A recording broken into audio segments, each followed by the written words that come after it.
Letizia d'Espagne s'est rendue dans la ville de Tudela pour assister à la 23e édition du Festival du film Opéra Prima. Les températures s'étant considérablement rafraîchies, la reine n'avait pas misé sur les escarpins qu'elle a l'habitude de porter en guise de chaussures mais sur une immense paire de cuissardes qui lui allait à merveille.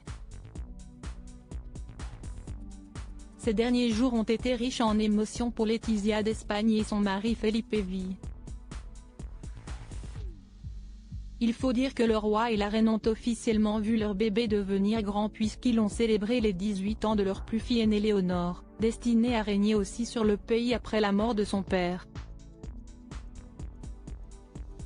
Celle qui a atteint la majorité le mardi 31 octobre, tradition et protocole oblige, prêter serment devant la Constitution, en marge des responsabilités qui lui seront imputées dès lors qu'elle montera sur le trône d'Espagne. La jeune Léonore portait un ensemble tailleur-pantalon immaculé, tenue qu'elle avait agrémentée d'une paire de boucles d'oreilles à près de 2000 €.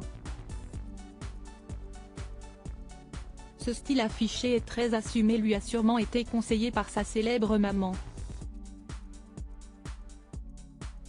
Letizia est une valeur sûre en termes de style et chacune de ses sorties est une réussite côté look. La dernière date n'y fait pas exception. Ce vendredi 3 novembre, Letizia d'Espagne avait rendez-vous à Tudela, une ville située non loin de Saragosse, où Léonore est scolarisée à l'académie militaire. La reine participait à la 23e édition du Festival du film Opéra Prima au cinéma Moncayo. La femme de Felipe V portait une élégante robe midi grise de la marque Cortana qu'elle a associée à une paire de cuissardes noires de la maison Nina Ricci. Un choix osé pour une reine mais digne de Letizia, figure moderne de la monarchie.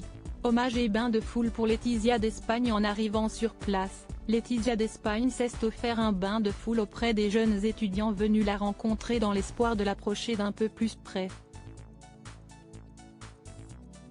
Si le public était si jeune, si esti parce que le festival s'est donné pour mission de se rapprocher des jeunes spectateurs depuis quelques années. En 2021, le festival a inauguré une section parallèle dont le but est de rapprocher les étudiants des grandes figures du cinéma espagnol. Cette année, l'événement a d'ailleurs choisi de rendre hommage au réalisateur Carlos Saura, disparu en février dernier à l'âge de 91 ans.